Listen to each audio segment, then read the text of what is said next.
What's up, everyone? Kyle here.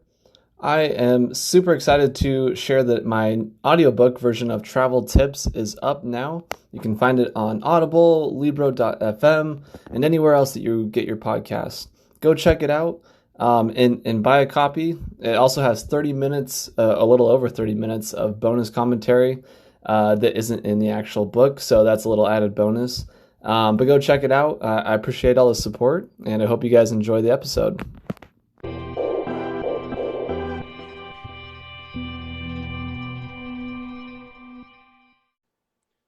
All right, welcome everyone. This is Our Travel Experiences. I'm your host, Kyle Rasmussen, and today I have with me Tami, who is an avid backpacker and adventurer. Tami, how are you today? I'm great. Thanks for having me on. Yeah, super excited. I've been looking at your Instagram and some other pages that you got on here, and just amazing backpacking pictures. So I'm really excited to hear about some of these stories today.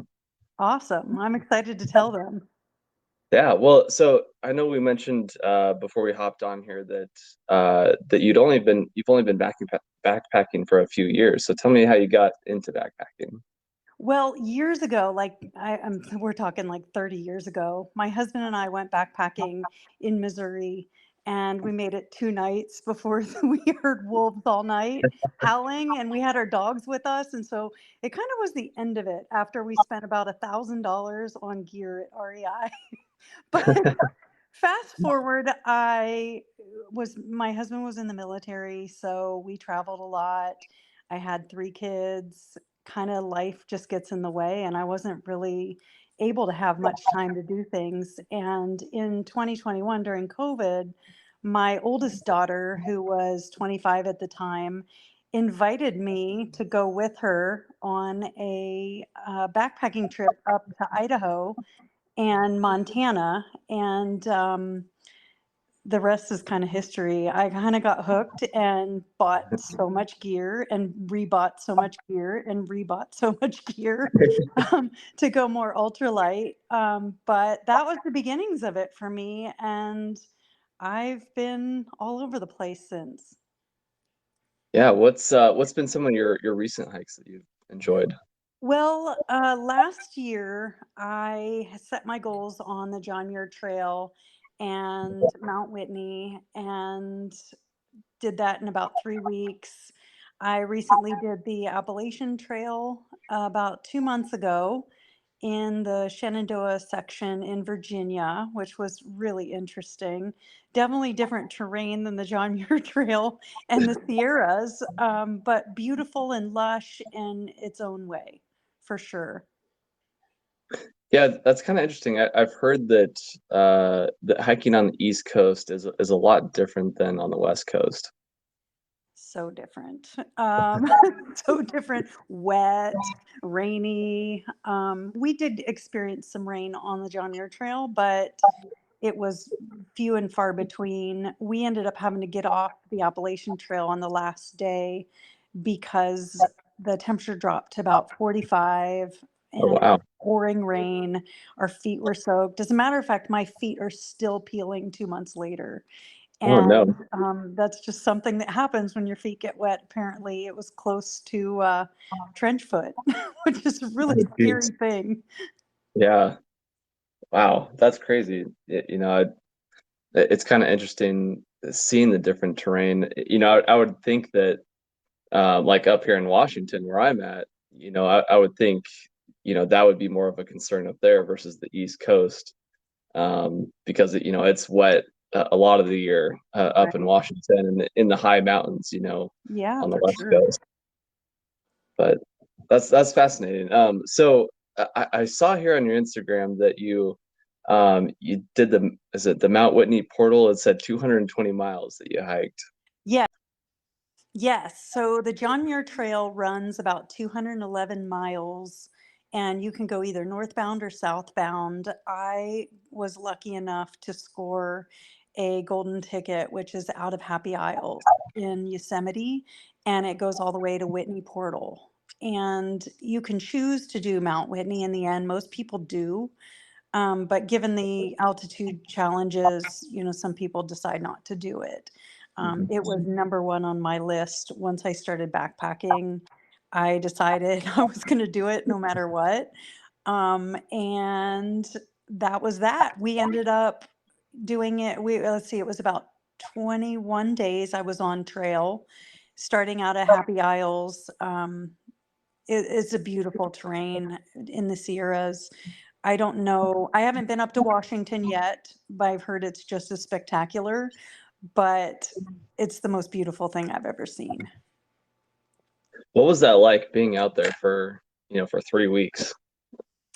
Well, it was interesting. I started the trail with one of my tennis partners, and she's a pretty avid backpacker also, and ended up on day, I believe it was day 12, she got a tooth infection and she had to leave the trail.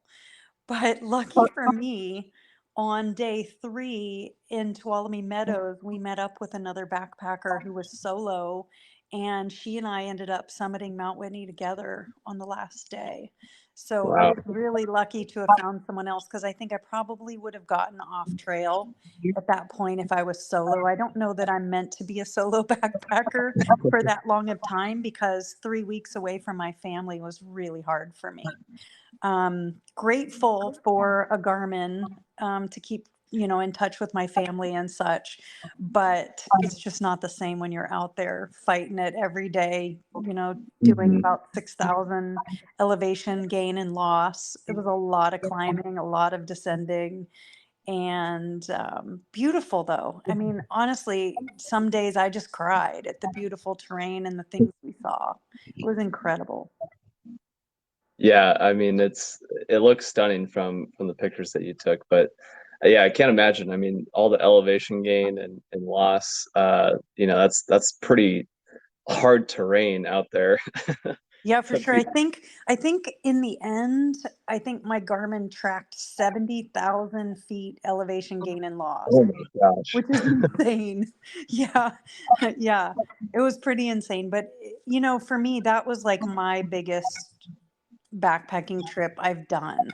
Prior to that, I did the Trans Catalina Trail in March to kind of see if it was something that I would want to do. And that was about 5 days on trail, about 45 miles, something like that.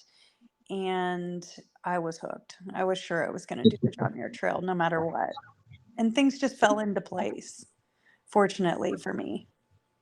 Yeah, yeah, that's amazing. And I have to say, in your video, that was probably the biggest pancake I've ever seen in my life. Right? Honestly, you know what? I've got to take my son back to college in a couple days. He goes to school down in LA, and I'm going to come up and stop at the Whitney portal and get a pancake just to relive the old memories. And I'm going to do some dispersed camping at Alabama Hills just to see Whitney with snow in all its glory. So I'm going to stop by and grab another pancake. Yeah, that's funny. So yeah, what kind of gear, does it take to be out there for 21 days straight? Well, the lightest gear you can possibly get, Yeah. which was one of those things when I dropped $700 on a single tiny tent that we jokingly call Ziploc.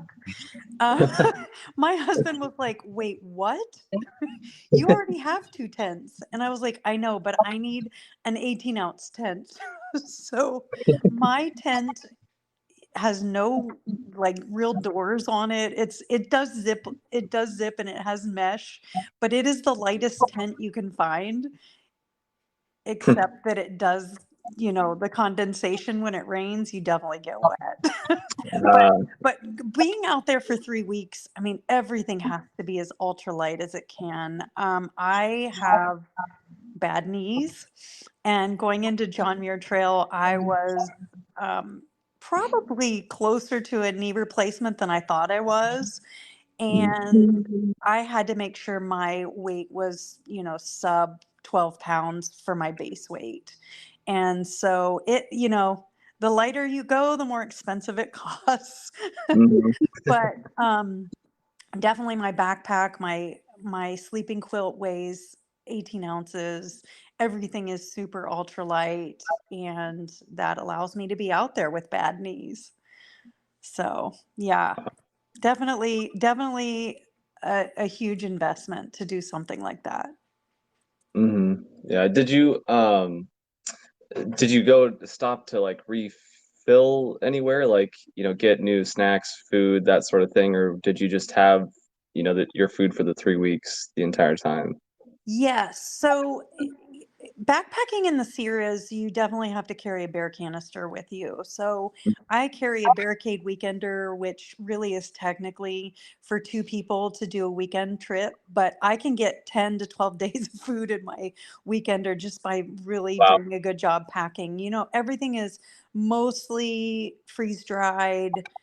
I have just started making my own backpacking food just because I'm so picky about taste and what goes in things. And I have a mushroom allergy, so I have to be really careful because there's a lot of mushroom extract in a lot of foods these days. So I have Mhm. to be really careful. Um, as far as it goes, we did two resupplies. One resupply was at Red's Meadow, which was about 7 days, I believe, into it. And then we had another resupply at 5 days after that. And Okay. once we hit the second resupply, which was at MTR, we shipped a bucket down there. It's a fascinating process. You take a Home Depot, giant 5-gallon bucket and you throw all your food in there in hopes that that's something you like to eat. And and you ship it off about a month prior to going. And we actually had friends meet up with us at Red's Meadow for our first resupply. The second resupply came as a bucket. And then we were originally going to have a resupply over Kearsarge Pass, which was technically about 5 days or 4 days before we summited Whitney. But my friend who was going to have her husband resupply us went off trail. So we were kind of in a pickle there with 10 days of food, but we made it work. Actually, I found a bunch of food in bear bins along the way. So I Uh, literally trolled through food. We found packages of Oreos, we found tuna packets, and fortunately, I didn't get sick. I don't know how long those things were in the bear bin, but it got to the point where people were offering food because once you get to a point where you're like 4 days out or 3 days out to Whitney and you're carrying extra food, people are more than happy to share their food. So I kind of was in a bit of a pickle there on, the last day I had one meal left and I saved up my meal for the night before we summited. And yeah, it was kind of crazy. Ran out of food, but that's just the way it goes. Sometimes you're over food, sometimes you're under. You're very rarely right mhm. on about your food. Yeah, yeah. What was it like summiting Mount Whitney? Well, interestingly enough, I'm terrified of heights. Okay. I'm going to throw that in first. I'm 51. So as I've gotten older, the more fear of things has gotten more prevalent for me.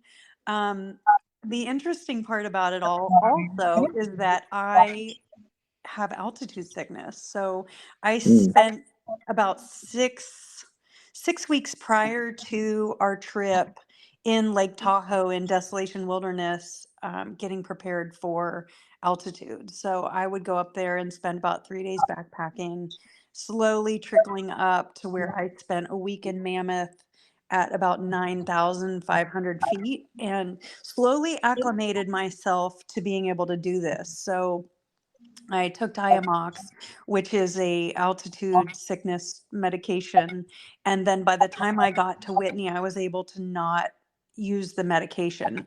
But summiting Mount Whitney, we started off at 1 a.m. because we had the goal of a sunrise summit, which Wow. isn't really easy for anyone. You definitely, if you're doing Mount Whitney in a day with a day permit, there's no way because you leave around midnight.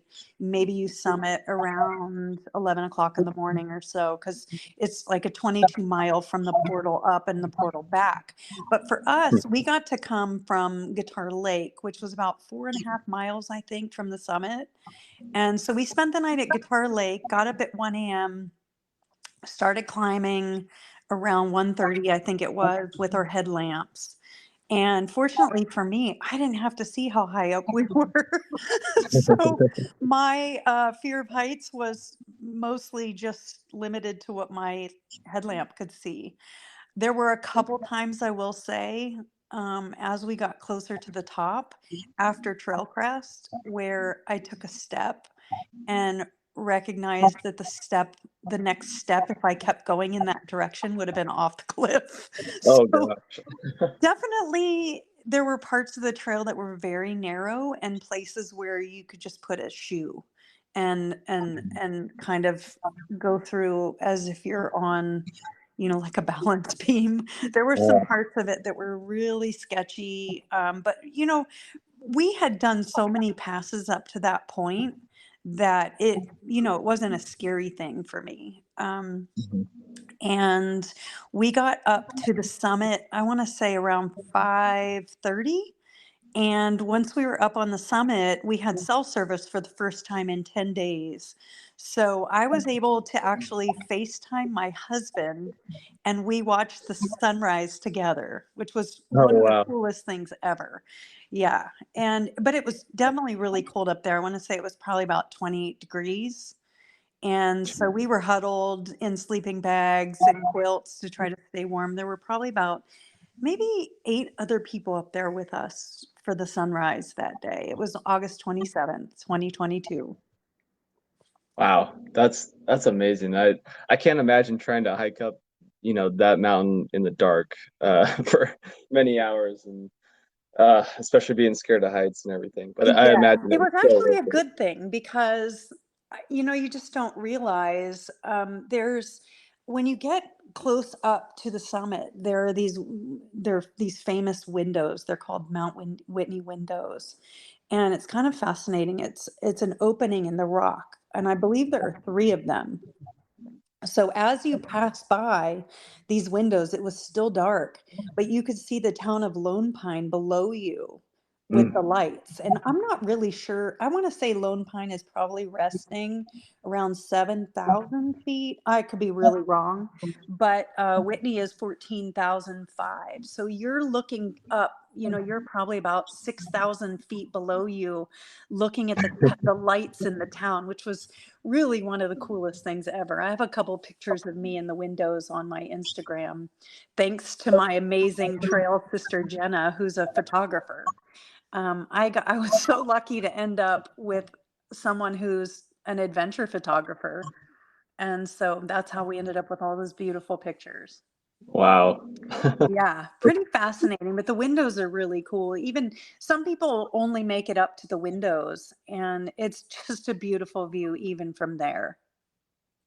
Yeah, I can imagine. It sounds like everything just worked out perfectly to make it all happen and make the trip a success.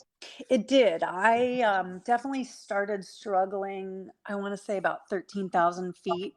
Once we hit about 13.5, every 100 feet or so up in elevation, I would get dizzy. And so I'd stop Mm. for a minute. It took us about 4.5 hours to get up there. Just, those last probably 1,500 feet were tough. Hmm. But somehow I adjusted to it. I was a little out of it when we summited and didn't, it's one of those things where you are so in shock that something that you worked so hard. I mean, I spent a year working on that, trying to get, acclimated to elevation, backpacking, being strong enough to carry 20 pounds, 25 pounds with food and water, and it all comes together in that moment. And I think I was in total shock until we started on the way down, and then it hit me. And it was a really cool event because you don't, I guess I didn't realize it as we were descending, how many people were coming up with day packs. Like, I wasn't even paying attention to it, but here we are with these giant packs, right? And we're Mhm. descending down. I didn't realize that people realized what we had done. And so every time we'd pass people, they'd be like, "Congratulations, you did it." And we were just like, "What?" Such a surreal experience to come down out of there knowing what you had done. And we were rushing because we were trying to make it to the pancake. The pancake breakfast cuts off at 11 o'clock, but Oh. fortunately for us, my friend Nicole, who I started JMT with, my tennis partner, she met us at the portal, minus a tooth.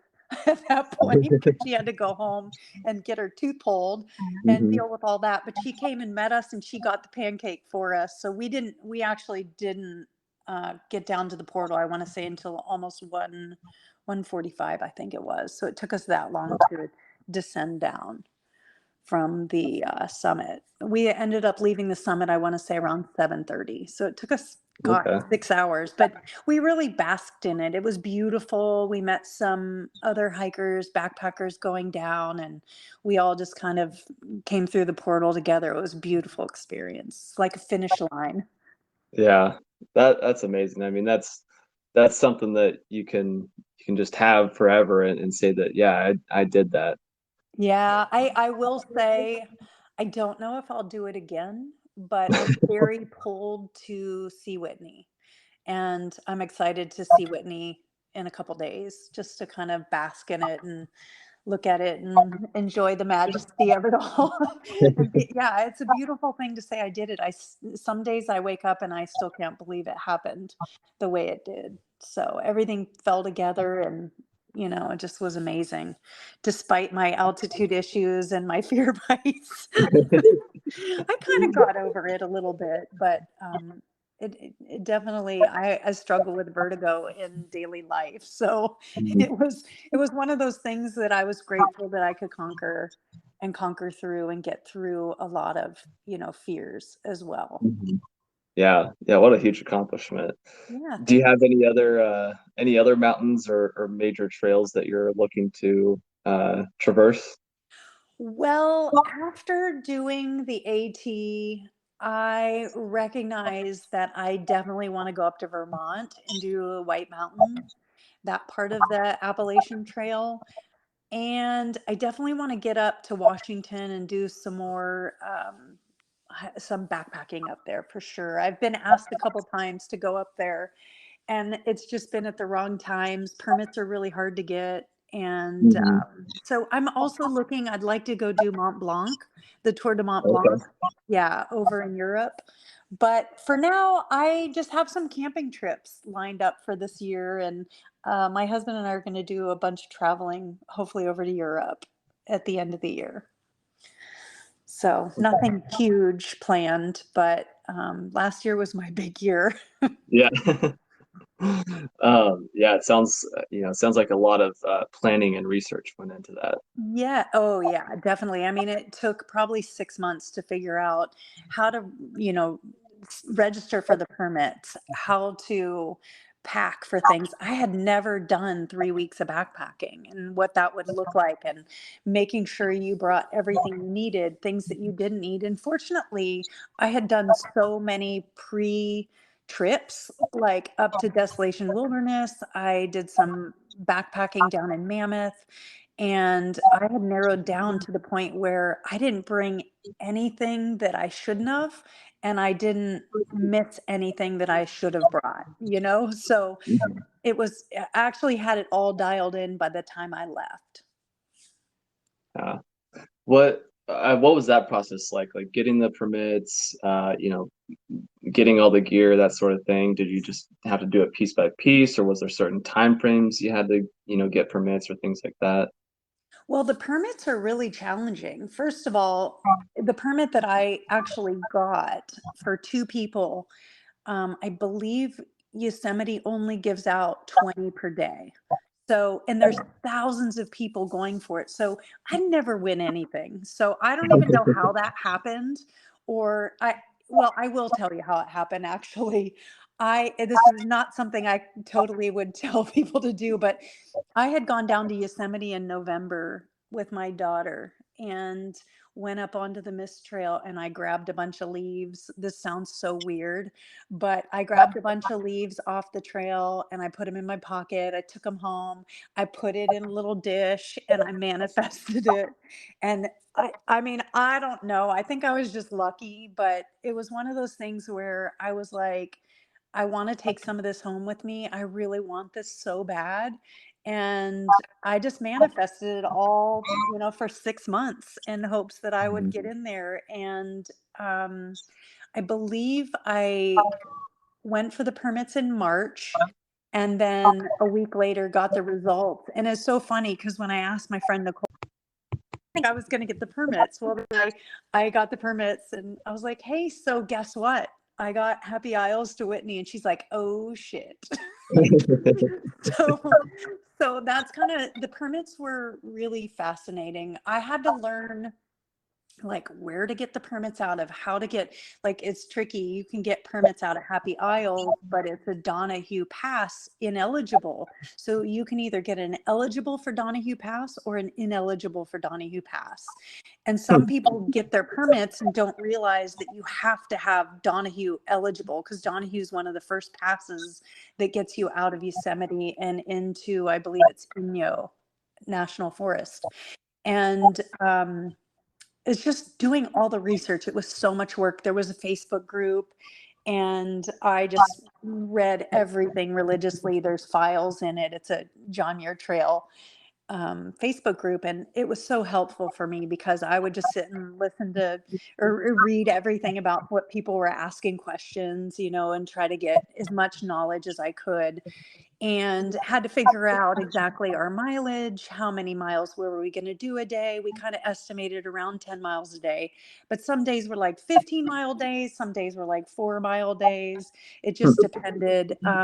Camping sites were really easy to find on JMT, as well as water sources. We had no issues finding water sources while we were there, except for one day we ended up having to do like a 14-mile day. We thought we had a water source at 10 miles, but it was actually at 14 miles. So we had to push on. But as far as permits go, it was pretty straightforward. I would recommend, if anybody's interested in doing it, join one of the Facebook groups.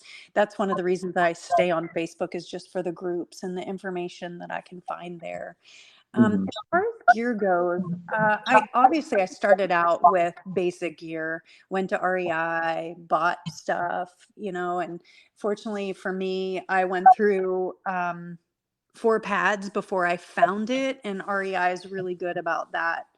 You know, if you purchase something and it just doesn't work out, they're really have a great return policy. So it took me 4 sleeping pads to get to where it was going to be acceptable, but Yeah, that's eventually, important. in the end, I ended up buying most of my gear through private companies, small companies that make backpacks, small companies that make tents. I kind of like supporting small business anyway.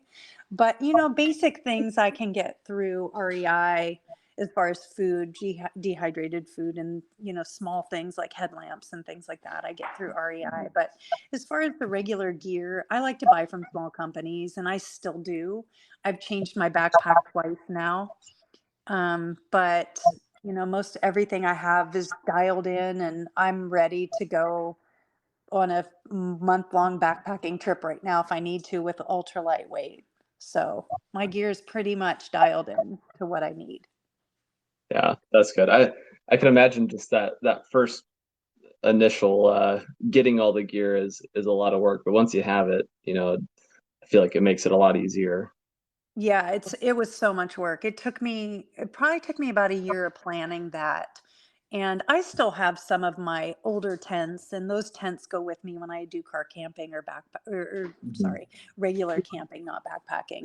But I have a whole backpacking kit, and then I have a car camping kit, which is, you know, all the heavier gear, the nice, you know, plush thermarest pad. But those things weigh way more than I want to carry on a trail Mhm. backpack. So but yeah, it definitely was a process to get what I needed for for my needs. I'm in my 50s, so sleep is really important to me. And sleeping on a ground is not easy, so it definitely took some time getting adjusted and getting things to what I needed. I still just bought a brand new pillow on the Appalachian Trail, and I probably own 6 or 7 pillows, some inflatable, some not, and it's just one of those things that just is a never-ending process Uh-huh. to make your sleep comfortable while you're on the trail. Yeah, yeah, well that's important. Did you have any major issues along the way? Like any issues with bears or anything? The crazy thing on the John Muir Trail is everybody is like, oh, I'm so scared of bears. We, as a group, saw no bears. I had one day that I was lagging behind, and we were coming up out of Red's Meadow, and it was a big climb day. I want to say it was like we had like a 4,000-foot climb that day over the course of like it was like 13 miles. I want to say it was a long day. And I was just crying the whole way. I mean, that just happens. Some days you just cry. Some days suck more than others. Uh-huh. It's kind of like, it was kind of a type 2 fun kind of day. I don't know if you know what type 2 fun is. It's that kind of fun that is not fun in the moment, but you look back on it, you're like, huh, that was actually kind of fun. But I cried the whole way up the mountain that day. And I just happened to look over, and we were going through an area that was very lush. It had creeks running through it. And I saw mama bear and a cub. And it was in the distance. So I couldn't even, there was way too far to even get a picture. But crazy for us, we didn't encounter any bears on the John Muir Trail. Honestly, the most bears I've ever seen are literally in town in Lake Tahoe and in town in Mammoth. The bears are like coming out of the woods for the towns to get food and rummage Yeah. through. But I mean, definitely we didn't have any issues with animals. I'm really a stickler for using a bear can. Mm. And I actually use a bear can anywhere I go. Even when I hike on the coast, I like to hike out of Bodega Bay a lot and do coastal camping. And I always carry my bear bin. It's ultralight, so it weighs like a pound. And I don't even think anything of it because it's sealed off. The mice can't get to it. None of the rodents can get into it. Bugs can't get into it. And I don't mind carrying it. So I know some people are kind of weird about bear canisters, but for me, I went ultralight from the beginning, and I carry it with me all the time. As far as any incidents, we really didn't. I mean, we had some higher crossings, water crossings, which I can't even imagine what this is going to be like this year. I know a lot of PCT hikers are going around everything. So Mhm. the John Muir Trail is about 150 miles PCT shared trail. So the Pacific Crest Trail and the John Muir Trail are shared for those 150 miles. And I know a lot of the PCT hikers are going around like Evolution Creek, which was up to our thighs when we went across it. So you kind of have to prepare for water crossings. We didn't have anything crazy. We went in August. So August seems to be like the prime time to do the Sierras, honestly. August, September. I will say we summited Mount Whitney August 27th, and a week later it snowed up there. So we made it just in the window of not dealing with any snow or anything up on the passes or ice or anything like that. We had generally pretty good weather. So I've not had any crazy encounters. We did encounter a snake on the Appalachian Trail that wouldn't get off trail, and I'm terrified of snakes. um, Fortunately, I was hiking with my friend Jenna, who we summited Whitney together and did John Muir Trail with together. She was living in Virginia over these past 2 years. And so we ended up doing Appalachian Trail, and she's not afraid of snakes. So she tapped it along. I'm the spider person and the bug person. I'll move anything along, but the snake I will not touch. I would rather run back and sit for a mile and stay away from it. But fortunately, I've done a lot of hiking in Arizona also, and here in California. I have not encountered many rattlesnakes. I am calling that luck, and hopefully it stays that way. But we didn't have any major issues other than me losing my partner to a tooth infection, and she Mhm. had to get off trail.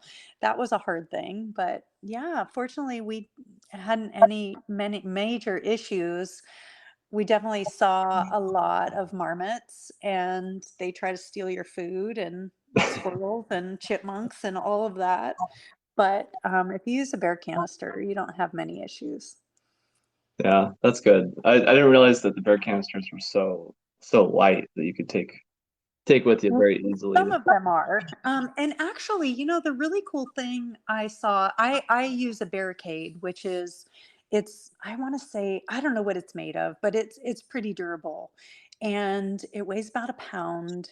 I paid a lot of money for it. It was almost $400. But as opposed to like the other ones that you can get at REI, I think they weigh like 2.5 pounds. For me, weight was such an issue that I needed to keep down on. So it was worth it to buy that. I've used that thing so much.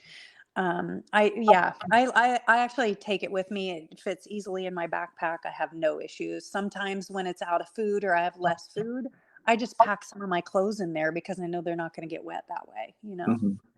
So Yeah, that's smart. yeah. Yeah, well, that again, it sounds like everything worked out pretty amazing to make it happen and make it a great trip. Yeah. Yeah, I do have a great story about what happened to me after the John Muir Okay. Trail. Yeah. Well, I had so the thing that really got me into hiking and backpacking was 3 years ago. I was in a tennis match and I tore my ACL and meniscus on the court Oh no. and I've played tennis for about 20 years competitively, and it was a whole change for me. I spent the better part of that year rehabbing after that, and about 7 months into it I retore my meniscus in PT and had another surgery. Then 6 months later I had another surgery. So I had a surgery in December going into the trail where I had to have my meniscus completely reset again and was locked in a brace for 6 weeks. So I didn't get out of my brace until January and then had to start training in April. So went into it not knowing how that was going to all work out. Well, on day 18 of JMT, I dislocated my knee, hopping some rocks. Oh no. And I had to bang it up against a boulder to get back into Oh whatever brace God. it had gotten out of. I know, it was really, really crazy. So I was getting through the trail, did the Whitney Summit. I was taking so much I was I actually had to take my prednisone that was made for summiting Whitney to keep from, my knee swelling up so much. So literally I come off the trail and 2 days later I can't even walk. So ended up a month after summiting getting a knee replacement, which was pretty insane. And I'm 9 months out tomorrow. It's been a real process. Definitely the hardest thing I've ever done. I would summit Whitney 4 times over. I would give birth to my children 4 times over. Knee replacements are not easy. And so I'm still recovering, but I started back hiking. So I had my replacement in October, and then I did my first backpacking trip to the Grand Canyon in February. So kind of bounced back pretty quick. Did about 25 miles, I think it was, going into Havasupai in February. And that was my first trip back this year. So I've been doing little backpacking trips here and there. And then the AT, we did 10 miles or 10 days on the AT, did about a little over 100 miles on that. But yeah, it was quite the experience to go from climbing a mountain to not being able to walk for Yeah. a couple months. Uh, that has to be maddening too, just not being able to do anything. Oh, it was crazy. I mean, basically, I'm recovering out of surgery, and I get all the pictures from Jenna, who's an amazing photographer. She does elopement and wedding photography, but she's also really amazing at landscape photography. And so I'm literally driving home from the hospital after the surgery, and she blew me up with all the photos of our summit and everything. It was just an amazing experience. So I basically put that in a frame next to my bed and looked at that for weeks on end, trying to remind myself that I can get back. And I have, and I know I can. So it's just been a challenge. It's a hard process. Hmm. Yeah, well, I'm sure it'll work out for the best. I know my mom had a knee replacement too, and the same thing. It was a long recovery, but she seems to be better than ever before now too. Yes, I'm getting there. I'm actually just started playing tennis again and enjoying paddleboarding again. So yeah, it's been a process for sure. I can totally relate. It's tough. Yeah. Um, well, any other travel or adventure stories that you want to share with the listeners? Oh, I just recently, this is kind of funny because people ask me all the time. You won't see many pictures of my husband on my Instagram.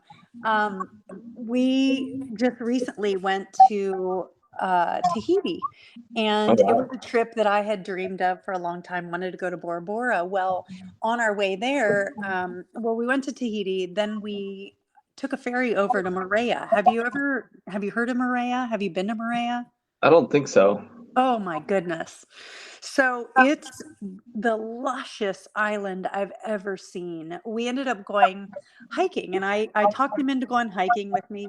He's really, had a busy few years with work, so he hasn't had a chance to do that. So we went hiking in Morea and we're going along and I didn't realize it, but he was recording me as, as we're hiking up to the top of this mountain. And I went to like go over this and I was like, why were you recording me? And he's like, well, I was just so proud of you. Like you were doing so good and you were like climbing over these trees. And all of a sudden I climbed over a tree, grabbed a branch, lost my footing, lost everything, and face planted into a trunk. Oh no.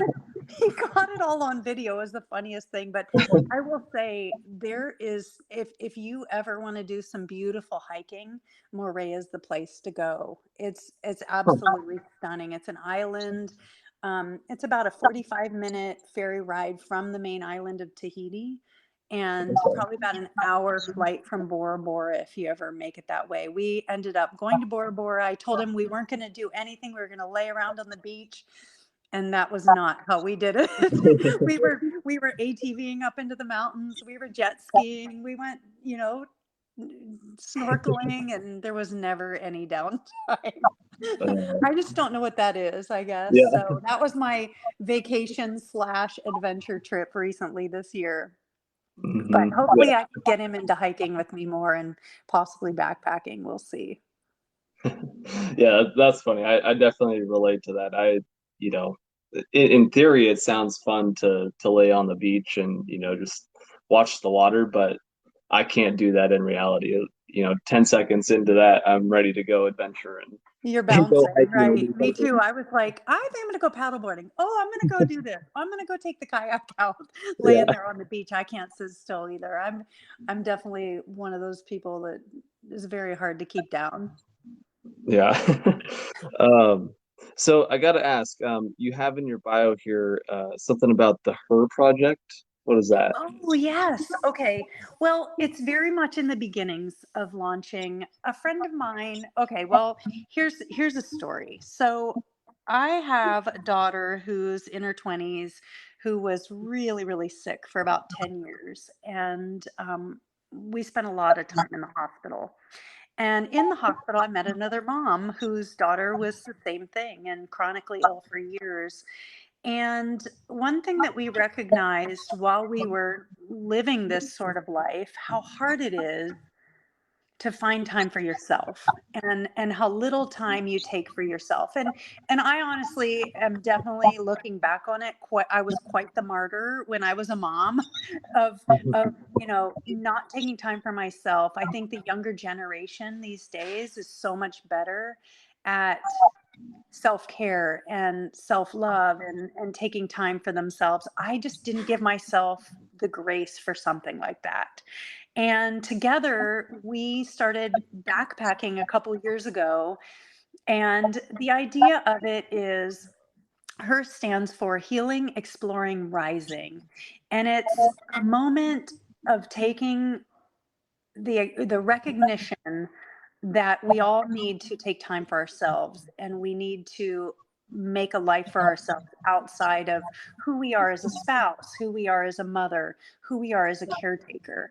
And her kind of grew from that. And it's still in the beginning process of, the things that we've created, and we have plans to do a backpacking trip for women who have, I guess, survive sort of similar stories as ours. Like maybe something that took a lot of your time. Maybe it's parenthood, or maybe it's a sick child or something like that, where you redefine who you are and you get to rediscover who you are as a person, as opposed to being someone's mom or someone's caretaker. So Hmm. it's kind of a beautiful thing that we've created. We do a lot of backpacking trips together. We do a lot of paddleboarding together. And it's something that I hope shows other women that you can, especially at our age, that you can do these things for yourself and that the sky's the limit. Yeah, I love that. I mean, that's really inspiring, and it's inspiring to see all that you've done. With all this backpacking and everything. I mean, I think there's a lot of people that would take a lot of inspiration from that and realize that you can do anything that you set your mind to. Yeah, I hope so. I hope that's what, I mean, that's one of the reasons why I do Instagram, is because I was that person 4 years ago that was still struggling to find out who I was. My last child went off to college 2 years ago, and it literally broke me. I wasn't prepared to not be a mom like that anymore. And I'd spent 25 years as a mom and a military spouse and doing everything around the house. And then all of a sudden it was like I had all this time to myself and I didn't know what to do with it. And for me, that's my thing about Instagram, is sharing that, there is a life outside of being a mom. There is a life outside of being a spouse. And I found it, and it's such a beautiful thing for me that's why I share it. I mean, I definitely don't share it for any accolades or anything like that. It's to show other women who are in my shoes, like moms. I have so many friends whose kids are going off to college, and it's a hard thing to do as a mom. Is, Mhm. you put all your energy and time into kids and they don't need you anymore, and it's Yeah. time for you to find who you are. And that's kind of what I've been doing this last year, really focusing on myself. um, a lot of self-healing, a lot of inner child coming out, which is a beautiful thing. Yeah, that's awesome. I love it. I love to see that. Um, yeah, I can say as an adult now and everything, I still need my mom sometimes. It's always nice Yeah. to have her to bounce things off of sometimes and be there when we Yeah, that's too. so true, because the relationship changes so much when you're an adult. Hmm. And it's a great, I mean, I've loved every stage of my kids. But I do enjoy this adulthood and watching them find their way and watching them find, their passions. And it's been beautiful to watch. But I also had to find my own passions too, Yeah. and find what I really wanted to do, because I think I gave so much of myself that if we don't fill our own cup, how can we fill other people's cup? Exactly. Exactly. Well, Tammy, any other stories that you want to share or advice for people or anything? I would have to say get out there. I mean, hiking doesn't have to be backpacking. Hiking can be a short, flat 2-mile hike that makes you feel good about yourself. Get into nature. Nature is so healing for us. And Hmm. if there's anything I want to say, is that, like, you can start small. You don't have to start with the best equipment. You don't have to go spend a ton of money. You just need a pair of tennis shoes. You know, get Yeah. on out on the trails, and it's really been a healing thing for me. I enjoy being in nature and taking in the smells, the feels, the sounds. It's definitely something that can change your life, and it has mine for sure. Yeah. Yeah. I totally agree. Like you said, I think there's something so healing and something that as humans we need to do, or that we need to be in nature to like really experience life. I think it's really important to get out there and get reconnected to the earth. I totally agree. It's free. It costs nothing to get Yeah. out there, unless you're at a trailhead and you have to pay $10 to park, but whatever. It's still free. It's still Mhm. the cheapest form of therapy you can find. Yeah, yeah, agreed, agreed. Well, Tammy, thank you so much. I really appreciate the time. I've really enjoyed hearing your stories and your experiences traveling and adventuring. And like I said, it's really inspiring to see and makes me want to go, go do the John Muir Trail and do some other incredible hikes out there. Yes, and feel free to reach out if you have any questions on how to do the permits and gear, anything. I've spent so much time researching. I'm happy to help other people. Yeah, I love that. Well, really quick, where can people find you online? I'm on Instagram under Tami on the Trail. It's Tami on the Trail. And I also am beginning the Her project, which is healing.exploring.rising on Instagram. And that is something I do with my friend Laura, and it's been a real blessing. Yeah, that's basically it. I'm mostly on Instagram. I do have a Facebook page under Tami on the Trail, but I'm not on there as much as I am on Instagram. Yeah. Okay, cool. Well, yeah, I definitely recommend people go check out the Instagram. Like I said, you got great pictures on there. Well worth it to check out for sure. But Tammy, thanks again for taking the time, and I look forward to seeing you somewhere around the world soon. Thanks for having me. Have a great day. Yeah, you too. Okay, Bye. bye.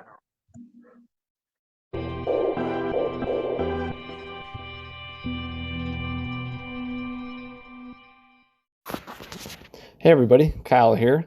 If you enjoyed today's show and want more, you can always check out every episode on Spotify, Anchor, YouTube, and now Amazon Music as well. Just search for Our Travel Experiences on any of those platforms and it will pop up. You can also find everything all in one place on my website, ourtravelexp.com.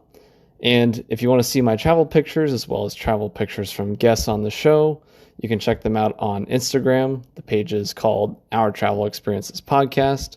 And if you want to share your own pictures on the Instagram page or be a guest on the podcast, you can message me via that Instagram page or email me at ourtravelexperiences@outlook.com. I would love to see your pictures and hear about your travel experiences, so please send them my way. And if that isn't enough for you, make sure to check out my weekly YouTube show, From Around the World Fridays. Every Friday, I'm taking 5 to 10 minutes to answer questions from listeners, share some souvenirs that I bought over the years, share my postcards over the years that I've accumulated, or share videos and pictures from one particular city or country that I visited, and so much more. So check it out, guys. You won't be disappointed. And make sure you go subscribe to that as well.